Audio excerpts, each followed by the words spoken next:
Black Lives Matter protests continue into their 10th day across the metro. Today, members of the Kansas City community gathered to march from East Meyer Boulevard toward Troost, the historical dividing line that separated black and white Kansas Cityans for decades. To understand that, hey, let's try to remove these things, and you see what they're doing over in Virginia and removing the statues. Why not us? Why not, keep going forward and eliminating the bad history and creating new ones? And today's demonstrations stretch beyond the Kansas City limits, from a peace march in Independence to this gathering between residents and police in Lenexa, Kansas. People across the metro have been sharing their stories of racial tension, discrimination, and injustice.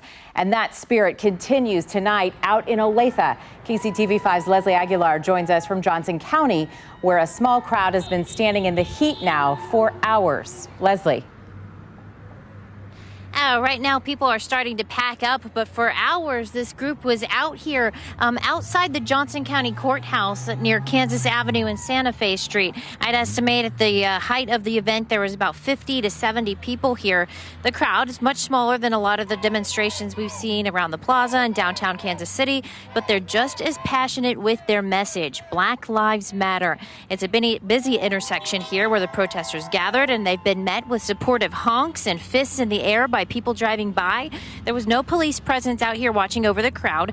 It was a diverse group, but everyone we spoke with lives in Johnson County. They wanted to make sure they use their voices here in Joco and not just in those larger crowds in Kansas City, because there is racism on this side of the state line too, in every town.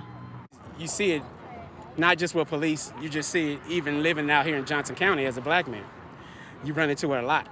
I mean, I just had an incident that happened to me on Thursday, matter of fact. We need to represent our own city and where we're from and bring awareness from people born and raised here, because there's stuff that happens here.